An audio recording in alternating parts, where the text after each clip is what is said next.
Ça me fait toujours plaisir de venir ici parler, bien que j'aime pas arrêter les gens en plein de leur étude.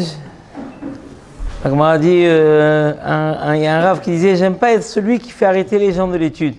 Bon, je les arrête pas complètement, je leur parle pas d'aller manger une pizza ou quoi, mais peut-être ça va aider un petit peu l'étude. Et comme je dis toujours, il faut le savoir, quand je dis des choses un petit peu de remontrance, des choses comme ça aux gens, c'est pas à vous que je parle, c'est à moi-même. Et je veux me persuader, mais quand je suis tout seul, je me persuade pas. Quand je parle fort devant tout le monde, alors je suis obligé au moins de m'écouter.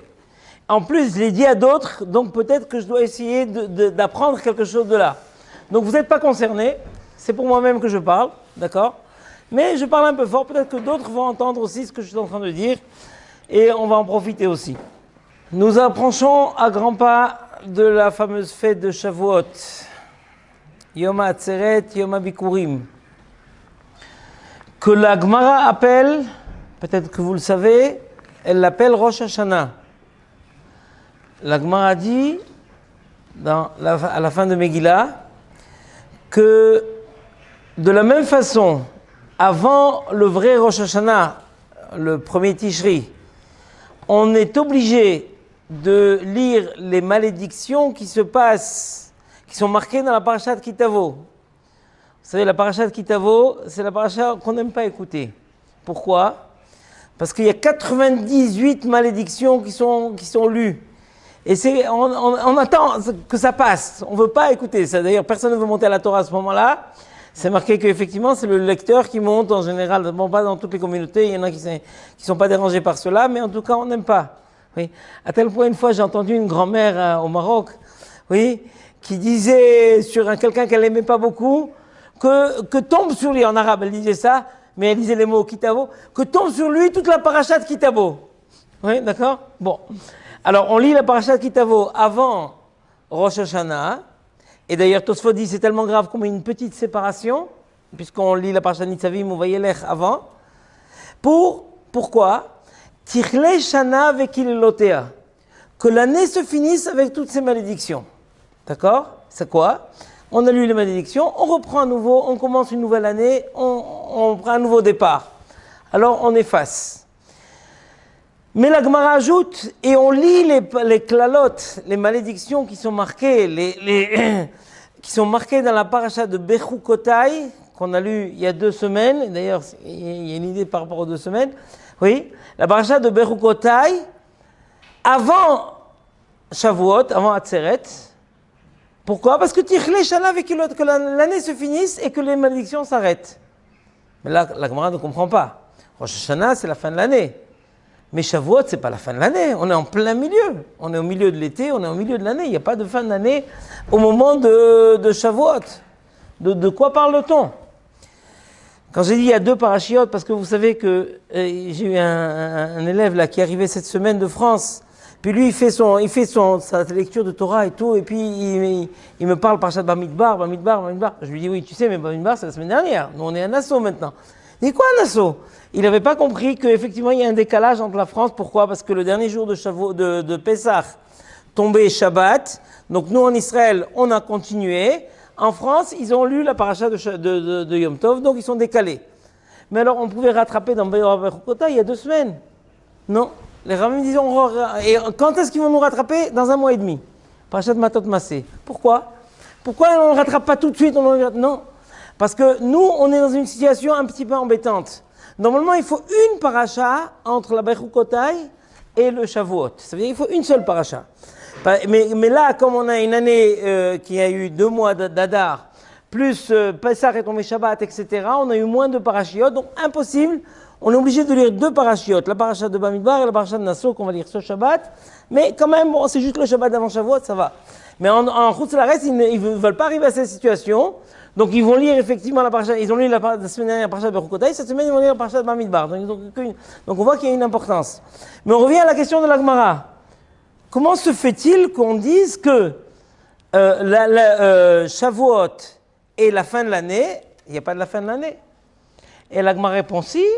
La Mishnah dans Rosh Hashanah, tout le monde connaît la première Mishnah dans Rosh Hashanah, c'est marqué que Arba Rosh Hashanah, il y a 4 Rosh Hashanah, l'un d'entre eux, c'est Shavuot, Nidonim al Perot Ailan.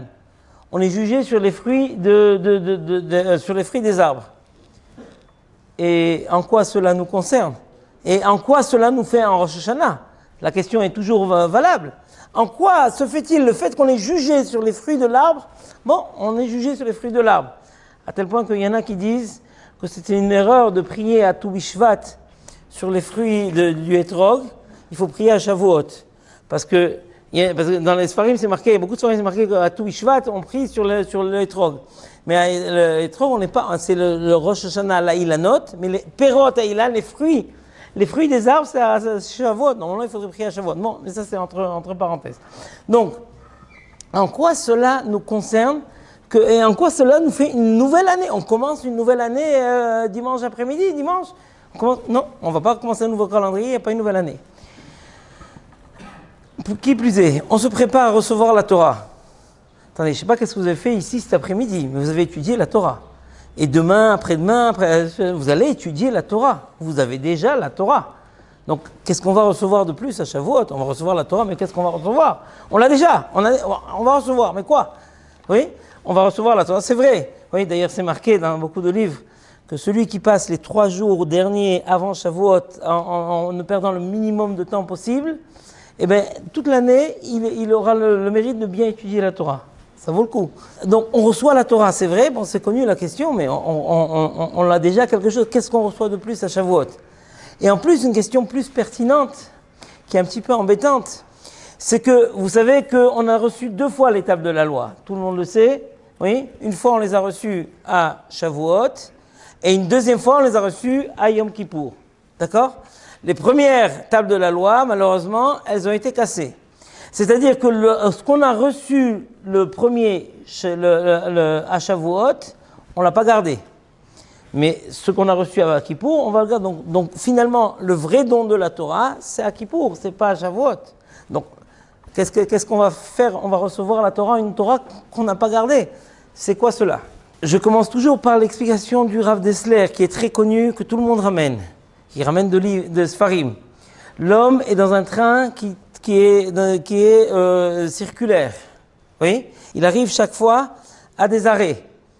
Les fêtes dans le peuple juif, c'est nous on est dans le train, on avance et on arrive à un arrêt. C'est-à-dire le même moment qui était au moment de Matan Torah, que le peuple d'Israël a reçu la Torah, on y revient, c'est circulaire, on y revient. C'est-à-dire la même force qu'il y a eu le jour du don de la Torah au mont Sinaï, on y revient. Comme à Pessah, tout le monde le sait, à Pessah, on revit la sortie d'Égypte. J'ai jamais mis les pieds en Égypte, je ne suis pas sorti d'Égypte. Oui, on est sorti d'Égypte. Pourquoi on est sorti? On revit c'est pas qu'on commémore ou on se rappelle ou on fait des fêtes pour le 14 juillet ou des trucs. Non, pas du tout. Oui, on se rappelle, on ne fête pas du passé. On vit le temps, on vit le moment. Jusqu'à tel point que dans les Sfarim, c'est marqué quelqu'un qui va sonner du chauffard pendant toute l'année, ça va rien lui faire vraiment. Le jour de Rosh Hashanah, il sonne le chauffard. Oui, parce que le son du chauffard, quand Kadosh Baruch Hu a dit qu'il faut faire le jour de Rosh Hashanah, ça tombe ce jour-ci, alors le son du chauffard va lui bouger le cœur. Oui, beaucoup plus que toute l'année, ça va être un son, mais ça ne va pas être très fort. Mais la même chose. À Pessah, on sort d'Égypte, on est né à Pessah, on reçoit un cadeau extraordinaire à Pessah, ça veut dire à Pessah, on devient un peuple, on commence à vivre, on est né à Pessah.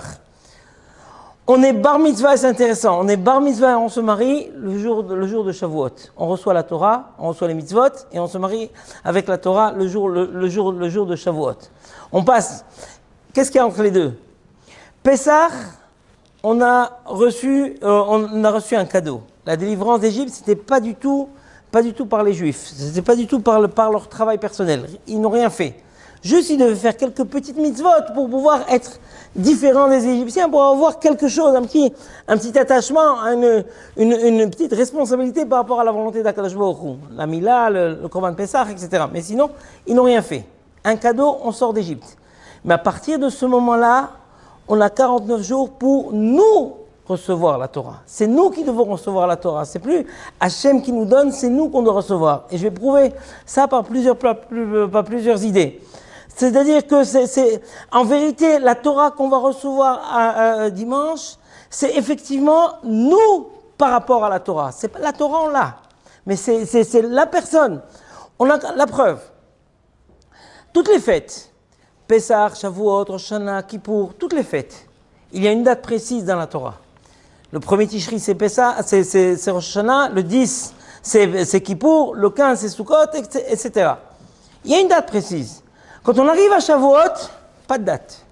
Dans la Torah, il n'y a pas de date. À tel point que vous savez que nous, aujourd'hui, on a un calendrier perpétuel. Mais au temps des Chachamim, il y avait un calendrier qui était décidé chaque mois. Ils voyaient la lune, par rapport à la lune, ils décidaient, n'est-ce pas? Ils décidaient, et des fois, par rapport à certains calculs, ils ajoutaient un jour de Rosh Chodesh, ils enlevaient un jour de Rosh Chodesh.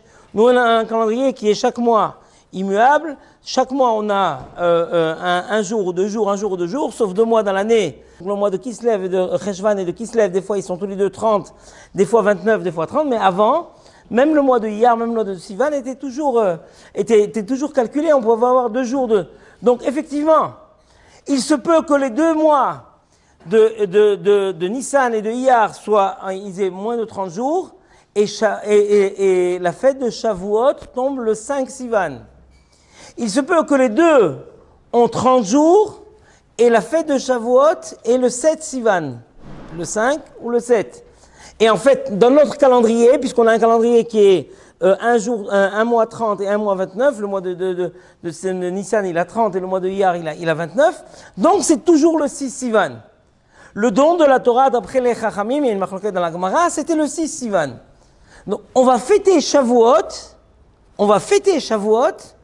quand pas le jour du vrai don de la Torah. La Torah a été donnée le 6 Sivan, on va le fêter le 5 ou le 7, des fois dans le calendrier. Que se passe-t-il? Oui, parce que la Torah a dit qu'elle n'a pas donné de date. Elle a dit, vous faites Pessah, le lendemain de Pessah, qui est appelé Shabbat d'ailleurs dans ce cas précis, oui, Mimachorat à Shabbat, alors vous allez compter 49 jours, et puis après le 50e, vous faites Shavuot. Indépendamment de la date. C'est quoi ça? Normalement, il y a une date. Et effectivement, des fois, on peut faire le Shavuot, pas le jour du don de la Torah. Ça veut dire que nous, on a 49 jours pour se préparer, et c'est nous par rapport à la Torah. C'est de la même façon que Moshe Rabbeinu a demandé à Kadosh Baruch Hu, encore une preuve, Moshe Rabbeinu a demandé à Kadosh Baruch Hu, j'ai besoin d'un jour de plus. Et Hachem a été d'accord, il lui a donné un jour de plus. Oui, comme ça c'est marqué dans la Gemara dans Shabbat. Donc ça veut dire que, et il a été d'accord, et Akadosh Baruch Hu a repoussé le don de la Torah par rapport à la volonté de Moshe. Ça veut dire quoi? Ça veut dire qu'en vérité, le don de la Torah qui est donné à Shavuot, indépendamment de ce que Hachem a fait ou n'a pas fait, c'est nous. On a 49 jours de préparation et on reçoit notre Torah. Et on peut dire le jour de Shavuot, même si c'est pas le vrai jour du don de la Torah, Zman Matan Toratenu. On ne dit pas Yom Matan Toratenu parce que c'est pas exact. On dit Zman, un temps qu'on reçoit la Torah, c'est-à-dire c'est notre Torah. Vous savez que les Balei Moussar disent que bon, c'est un peu trop tard, j'aurais dû vous dire ça à Pessah, pas maintenant, mais bon, pour l'année prochaine, ça peut servir, ceux qui l'ont pas fait, qu'il y a 48 kinyanim pour acquérir la Torah, 48 façons d'acquérir, de besoin de pouvoir acquérir la Torah, on a 48 paliers qu'il faut avancer. Oui? Et chacun des jours de la Sfirat HaOmer, on avance avec un d'entre eux. Oui? Et les rabbanim demandent, alors il y a 49 et pas 48, comment on fait? Il n'y a pas de problème, le 49e jour, on répète. C'est-à-dire Shabbat, on répète tout, on révise, on fait une révision. Comme ça dit le Ben Ishraï, comme ça dit le Rida et d'autres, même le Rav de Gour, il dit aussi comme ça. Il écrit qu'effectivement, le 49e jour, on révise les 48 autres. Bon. Les 48 kinyanim de la Torah, j'ai entendu, entre parenthèses aussi, j'ai entendu une autre explication que, en vérité, la Torah, elle s'acquiert, c'est vrai, avec ses 48 niveaux, c'est vrai, mais il y a encore un. Il y a encore un qui est pas marqué, mais qui est incontournable. C'est la prière, c'est la tfila. C'est-à-dire que le 49e jour, moi j'aurais dit le premier plutôt que le 49e jour, mais bon, il a dit le 49e jour, on va prier pour que tout soit, pour qu'on puisse vraiment recevoir bien la Torah. Oui, surtout cette année, on a un cadeau formidable. C'est que le dernier jour de la Sfirat HaOmer, c'est Shabbat. On sait que le Shabbat, c'est le bracha pour toute la semaine. Tout ce qu'on va recevoir dans la semaine, on le reçoit du Shabbat. Donc si on a un Shabbat juste avant Shavuot, c'est magnifique. On a la possibilité de bien se préparer. D'ailleurs, il y en a qui appelaient ce Shabbat le Shabbat Derech Eretz. Shabbat parce que Derech Eretz kadma la Torah. Bon, aujourd'hui, alors, en fait, on va se préparer. Mais dans ces 48 niveaux, vous savez qu'est-ce qui a marqué? Alors j'ai fait la liste, j'ai regardé. Il y a quelques-uns qui disent effectivement, il faut écouter, il faut parler, il faut dire, il faut penser, il faut réfléchir dans la Torah, ça c'est les premiers. Après, il faut avoir des midot nous-mêmes, la crainte de Dieu, la pureté, etc. Be'ema, be'ira, ça c'est nous-mêmes, notre corps, notre personne doit être prête à recevoir la Torah. Après, il y a la façon d'étudier. Il y a 12 qui nous disent comment étudier. Et puis après, il y en a 21. Parmi les 48, il y en a 21 qui touchent de près ou de loin le prochain. Et là, j'ai pas compris. Je veux monter à la Torah, c'est moi tout seul, je veux monter à la Torah. J'ai pas besoin des autres. C'est pas parce que je suis dans un groupe que je veux monter. C'est vrai que ça aide énormément, mais c'est ma montée personnelle. Il y en a 21 qui touchent, comme je dis, de près ou de loin, le rapport avec l'autre. Être aimé, aimer l'autre, aider l'autre à monter en Torah. Mais moi, ma montée personnelle, elle a un rapport avec l'autre? Oui. Parce que sans les midot, sans effectivement, parce que la Torah n'est pas une science, on le sait. La Torah n'est pas une connaissance. Ceux qui prennent la Torah sans se l'imprégner à l'intérieur, sans se changer à lui-même.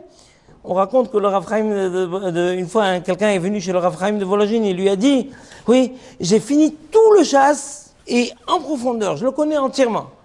Et le Rav lui a répondu, c'est magnifique, tu as appris tout le chasse, mais qu'est-ce que le chasse t'a appris à toi? Oui, la Torah n'est pas une connaissance. Il peut y avoir des gens qui sont des maîtres en mathématiques, en physique, en n'importe quoi. Et même en études, en Talmud. Il peut y avoir des grands sages en Talmud. Oui. Mais les grands sages en Talmud, ils n'ont pas les 48 niveaux. Et ils n'ont pas travaillé sur eux-mêmes, sur leur personnalité, sur leur intérieur. Ils n'ont pas travaillé sur eux-mêmes. Ils n'ont pas la Torah. Il y en a, donc, comme j'ai dit, il y en a 21 qui touchent le fait de ça. D'ailleurs, la semaine de Rabbi Shimon Bar Yochai, c'est très intéressant. Il n'y a que ça. Aimer l'autre, aime le shalom, etc. C'est ça Puis après, il y a les techniques, comment on va garder la Torah en soi. Il y a les 12 derniers qui sont comment on va garder la Torah, comment on va vraiment s'imprégner de Torah. C'est les derniers. Donc on voit que le don de la Torah qui va venir le jour de Shavuot n'est pas un cadeau d'Akadosh Baruch Hu, il était dépendant du Naaseh Venishma que le peuple juif a dit. Ils ont dit Naaseh Venishma, ils méritent la Torah. Ils sont pas aptes, ils sont pas bien, je casse les tables de la loi. Oui, Moshe Rabbeinu, il a compris, ils sont pas au niveau, non, c'est leur niveau personnel qui doit arriver. Donc tout le travail de recevoir la Torah, ça veut dire c'est un travail personnel. On doit monter, on doit avancer, on doit se préparer, on doit avoir un ustensile prêt à recevoir la Torah. D'accord? C'est ça, et on voit celui qui étudie le Orach Chaim, dans le premier passage, Bayom HaShlishi, Bachodesh HaShlishi, les 7 Bnei Israël Mitzrayim, juste au début de la paracha de Matan Torah, il ramène 3 niveaux pour pouvoir recevoir la Torah. Et ces 3 niveaux-là, bon, je ne vais pas rentrer dans les détails, mais effectivement, ces 3 niveaux-là ont trait à un rapport aux autres, pas un rapport personnel. Un rapport, ça veut dire, même la Hanava, par exemple, il parle de Hanava, c'est vrai, c'est par rapport à l'autre, c'est pas par rapport à soi-même, c'est par rapport à l'autre. Donc, il y a une très forte, les Chachamim ont appuyé très très fortement sur le fait que, effectivement, donc, et le jour de Shavuot, on va recevoir la Torah. Qu'est-ce que ça veut dire qu'on va recevoir? On est prêt à recevoir sur nous le jour de la Torah qui engage la personne. Oui, on connaît la fameuse histoire. Oui, le Tzduki qui a rencontré Rava, il a vu Rava en train d'étudier la Torah, et à tel point il était en train d'étudier la Torah qu'il avait ses doigts sous ses pieds, et il y avait du sang qui coulait de ses mains, et il ne remarquait pas, il était approfondi dans la Torah. Il lui dit, mais Qu'est-ce que vous avez fait? Qu'est-ce que vous faites? Vous avez pris sur vous de prendre quelque chose qui est plus fort que vous. Vous avez pris, vous avez pris la Torah, je traduis la Gemara en quelques mots, vous avez pris sur vous quelque chose ça veut dire que quoi? Ça veut dire qu'il était tellement imprégné dans sa Torah qu'il ne remarquait pas les problèmes de son corps. Et effectivement, Rava lui a répondu, oui, c'est comme ça qu'il faut prendre la Torah. C'est-à-dire que quoi? Ça veut dire que quand on prend la Torah, on prend sur nous le joug d'être des serviteurs d'Akadosh Baruch Hu. On fait la volonté d'Akadosh Baruch Hu. Avant de faire quoi que ce soit, on essaye de voir qu'on fait la volonté d'Akadosh Baruch Hu. Et c'est quoi recevoir la Torah? C'est comment moi je suis prêt, mon corps, ma personne, elle est prête. Que ce soit par rapport à l'étude de la Torah elle-même, que ce soit par rapport à mes rapports, parce que dans les rapports avec l'extérieur, c'est aussi mes rapports avec les autres, que ce soit mes rapports avec le monde matériel, parce que ça marche pas. Les deux choses ensemble ne marchent pas. Si on aime trop le matériel, c'est vrai qu'il faut utiliser le matériel et on en a besoin. Le matériel est un moyen pour nous permettre de monter. La preuve, quand la Torah elle parle de quelqu'un qui fait la Avodat Hashem, le service divin, eh bien, il y a quelque chose qui dit, je vais vous donner à manger, je vais vous donner à boire, je vais vous donner tout ce qu'il faut. Oui, je vais vous donner tout ce qu'il faut. Parce qu'on en a besoin. Pourquoi? Parce qu'on ne peut pas monter. Même je vais vous donner un terrain de football. On en a besoin pour monter en Torah, ben on va jouer au football. Pourquoi pas? Si on en a besoin pour garder son corps et pour pouvoir mieux étudier, eh bien, ça fait partie de ma préparation à la Kabbalah Torah. Je ne veux pas dire que vendredi vous allez jouer au football. Non, c'est pas de ça que je parle. Mais effectivement, quand quelqu'un il a besoin de faire un petit peu de sport, il a besoin de vivre un peu mieux, il a besoin par rapport à son niveau, par rapport à là où il a besoin de ça pour monter, on le fait pour Akadosh Baruch Hu, c'est magnifique. Mais avec un calcul, avec une responsabilité par rapport à qu'est-ce que Akadosh Baruch Hu m'a demandé et qu'est-ce que je fais pour recevoir la Torah. La fameuse Gemara, tout le monde connaît cette Gemara, je suppose, la fameuse Gemara que Moshe Rabbeinu est monté dans le ciel, la Gemara dans Shabbat. Moshe Rabbeinu est monté dans le ciel et a dit, je veux recevoir la Torah. Et les Malachim, ils l'ont regardé, bon, j'actualise un petit peu, n'est-ce pas, c'est pas comme ça que c'est marqué dans la Gemara. Ils ont dit, mais qui c'est celui-là? C'est quoi ça? Une poussière, là, un être humain, il veut recevoir la Torah? Il veut recevoir, mais qu'est-ce qui vient ici? C'est un fils de femme, il est n'importe quoi. Et ils ont dit, la Torah, elle va descendre dans la terre. Et Akadosh Baruch Hu dit à Moshe Rabbeinu, et Moshe Rabbeinu, il dit, je ne peux pas, réponds-leur. Akadosh Baruch Hu lui dit, réponds-leur. Moi, je vais leur répondre, je dis un mot, ils me brûlent. Les malachim, ils me brûlent. Leur kedusha, leur sainteté. Vous savez, j'ai lu, aujourd'hui, j'ai lu dans un livre, quelqu'un était en train, shiur du Rav Chaim de Brisk, et puis ils étaient en train de parler sur David Amelech, etc. et tout. Et alors, il y en a un élève qui a dit comme ça à son ami, il a dit en pensant que le Rav n'entend pas, si David Amelech rentrait ici maintenant, qu'est-ce qu'il dirait? Alors, le Rav, il a entendu, il a dit, vous savez qu'est-ce qu'il dirait le Rav Chaim de Brisk? Vous savez qu'est-ce qu'il dirait David Amelech? Il dirait pas. On serait brûlé par sa kedusha. Rien que par sa sainteté, par sa grandeur. On s'imagine, on se rend pas compte qu'il c'était David Amelech. Oui, un grand roi qui a fait des guerres, etc. Il a écrit le Tehillim. D'ailleurs, entre encore une fois une petite parenthèse, le jour de Shavuot, c'est aussi un jour de Tfila. Pourquoi? David Amelech est mort et il est né le jour de Shavuot. Sa naissance, elle est marquée dans Megillat Ruth, que David Amelech est né. Donc il y a aussi un jour de prière. Pour cela qu'il y en a beaucoup qui font le Tehillim le jour si on ne peut pas faire autre chose, on ne peut pas étudier. Alors il y en a beaucoup qui font aussi du Tehillim le jour de Shavuot. C'est un jour de Tfila. Si David Amelech rentrait dans le Beth Midrash, maintenant on serait tous brûlés par sa sainteté. Donc imaginez-vous Moshe Rabbeinu avec les Malachim. Il veut parler, ils vont le brûler. Les Malachim ils disent, mais la Torah sainte, elle va descendre sur terre. Les hommes qui ils touchent le matériel, etc. et tout. Quel rapport avec la Torah qui est la sainteté par excellence? Alors, Akadosh Baruch Hu dit à Moshe Rabbeinu, attrape mon siège céleste, echos bekisei kvodi va'aneh lahem tshuva. C'est quoi ça? Attrape mon siège céleste et réponds-leur une tshuva. Ça veut dire quoi? Et Moshe Rabbeinu leur répond, vous étiez en Égypte? Il y a marqué dans la Torah, il faut aller en Égypte. Vous tuez des gens? L'otirtzach. Vous tuez personne, donc pourquoi? Quel rapport avec vous et la Torah? Alors là, on ne comprend pas. Si la Torah n'est valable que pour les hommes, qu'est-ce qu'ils veulent les malachim? Quelle est la discussion là ici? Oui. En fait, oui, la Torah elle a des dizaines d'explications. La Torah est extrêmement profonde. La Torah a des choses, a des valeurs, on y a des sphères énormes. Les malachim disent ça n'est pas compatible avec un être humain. Ça n'est pas compatible avec le monde matériel. Ça ne peut pas marcher. Mais qu'est-ce que lui dit Akadosh Baruch Hu? Attrape mon siège céleste. Écoutez bien. Oui. Un homme, il a les deux pieds sur terre. Mais en étudiant la Torah, il peut arriver à se sanctifier et arriver à toucher le siège céleste d'Akadosh Baruch Hu. Il peut monter très très haut. Il peut arriver. Et quoi? Les malachim ne peuvent pas toucher le siège céleste d'Akadosh Baruch Hu. Les malachim, ils ont une distance, ils sont à une distance, ils sont loin, ils ne peuvent pas arriver au siège céleste.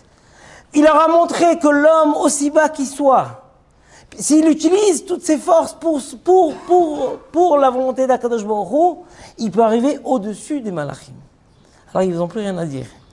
Bon, c'est vrai que effectivement, pour arriver à la profondeur, il faut être quelqu'un, un géant, Torah, etc. et tout, on n'y arrive pas. Mais c'est pas ça qui est demandé de nous. Ce qui est demandé de nous, c'est de nous préparer à notre niveau de recevoir notre Torah. C'est nous-mêmes par rapport à nous-mêmes. Pas par rapport à la grandeur de la Torah. La Torah, elle est énorme. Et c'est vrai que l'homme peut arriver, effectivement, il peut arriver à toutes les explications de la Torah. Il y a eu des hommes comme ça, des super-hommes qui sont arrivés à des niveaux extraordinaires. Mais c'est pas ça qui est demandé de nous.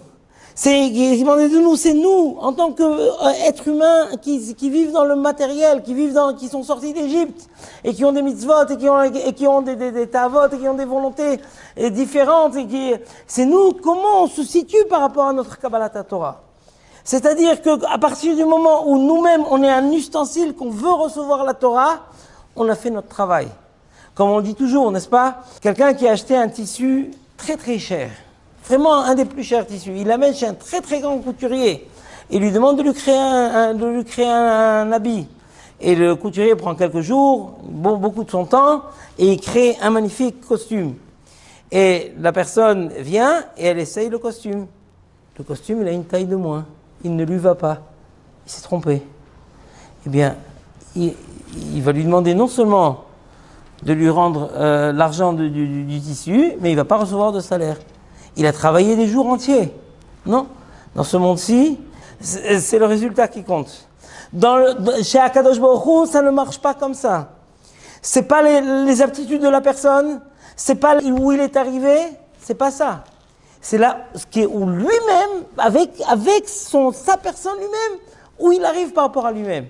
C'est-à-dire qu'il a un niveau qui doit arriver, quel que soit le niveau qu'il arrive, il aura le Gan Eden, le Olam Haba par rapport à ça. Et il sera très haut, il touchera le Kisei Kvodi. Pourquoi?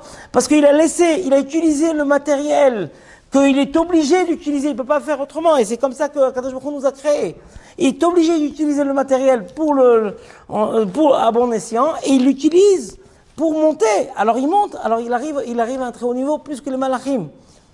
Une fois j'ai dit ici, j'ai rappelé une magnifique parole du Rav Moshe Shapira qui explique que, en fait, c'est même plus fort. Le fait qu'on puisse fauter, c'est seulement comme ça qu'on peut rendre la royauté d'Akadosh Baruch Hu. Pourquoi?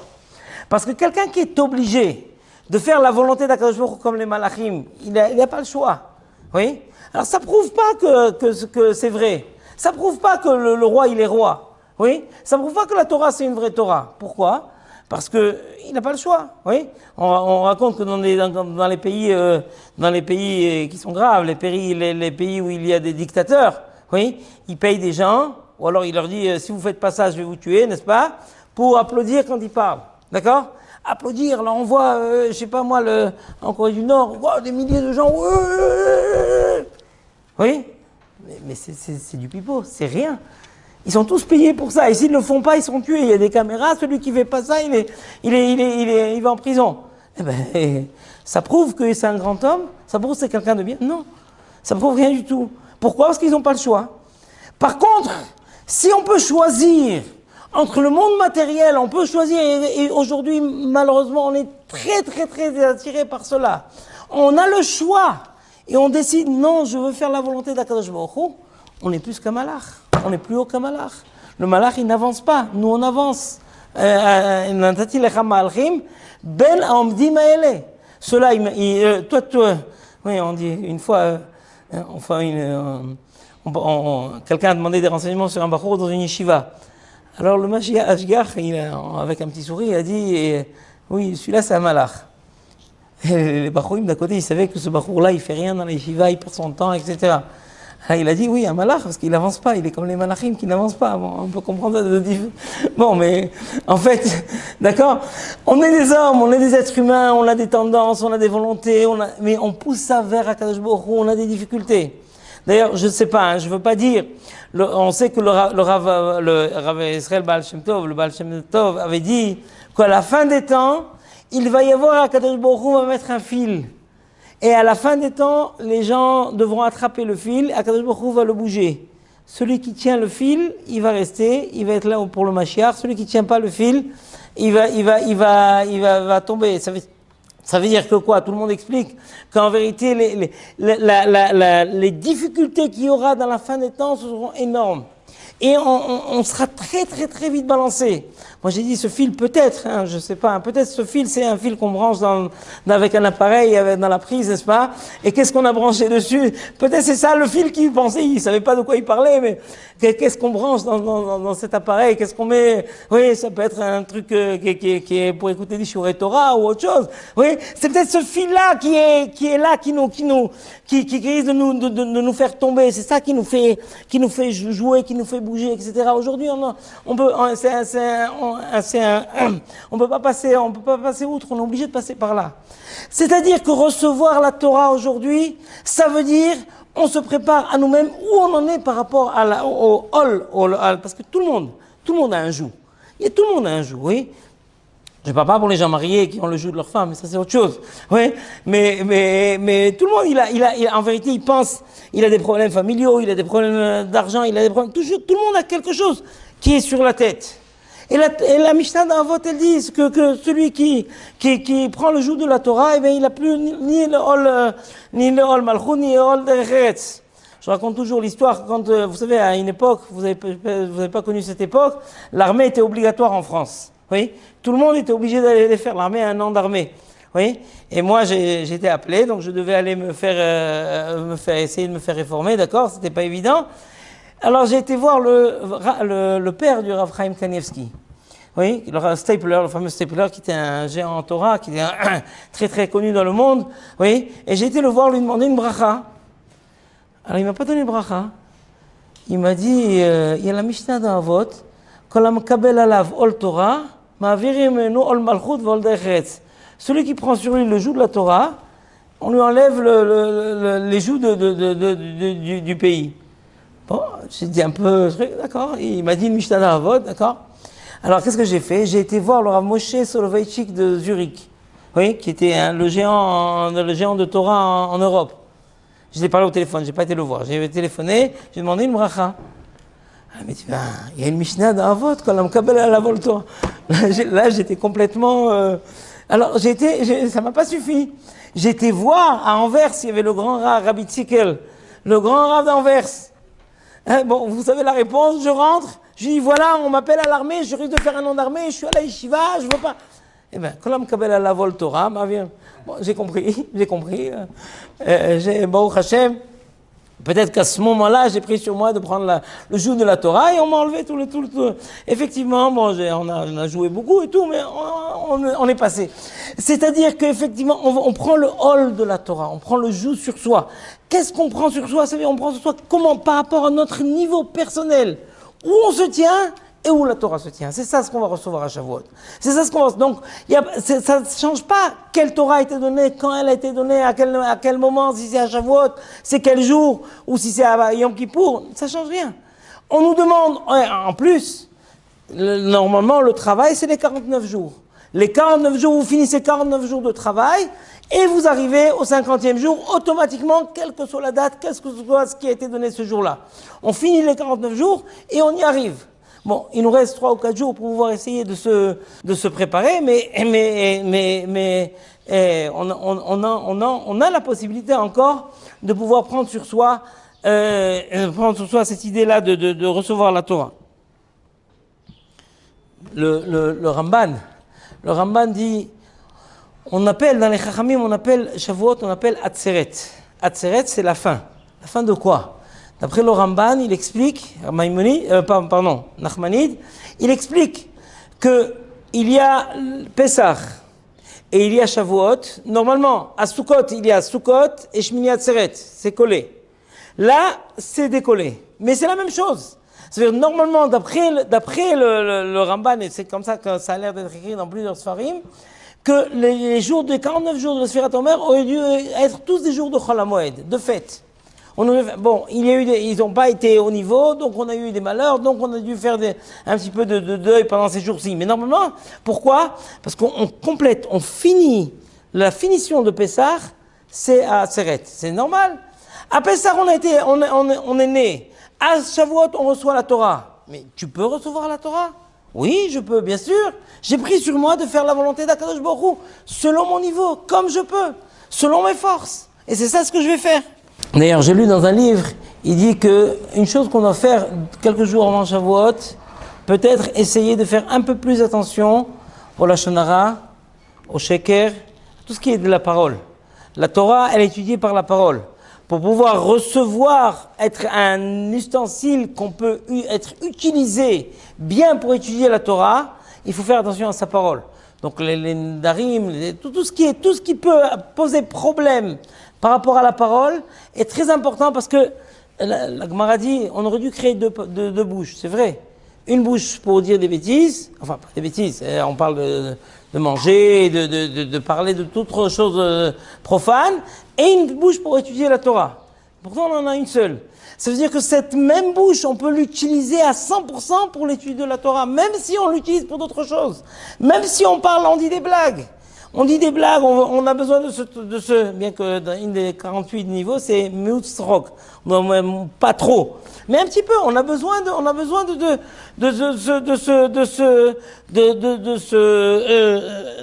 vivre un petit peu. D'accord. Bien que vous connaissez la fameuse machloket entre les rabbanim, c'est marqué Pat bamelach tochal, umaim bamsurat ishte, valares tishan. Et si tu sais ça, ashrecha vetovlach. Il y avait une machloket dans les rabbanim, il y avait deux rabbanim à la yeshiva, tous les deux ont dit une autre explication. Il y en a un qui a dit que c'est vrai. La vraie étude de la Torah, c'est quand tu vis vraiment avec le minimum. Oui, on connaît beaucoup de rabbanim. Oui, le Chazon Ish par exemple. Oui, on sait que le Chazon Ish, des fois il mangeait pas du tout. Il mangeait pas, il avait pas de problème. Bon, après très longtemps, et puis il disait que je sais, écoutez bien, si j'ai mangé ou je n'ai pas mangé, c'est si on me propose, on m'amène une assiette.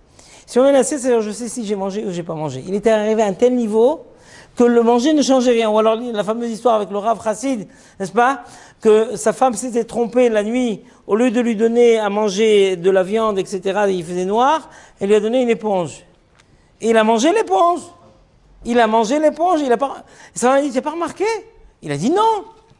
Bon, on n'est pas au niveau, d'accord? Ça pas de bamelach tochal.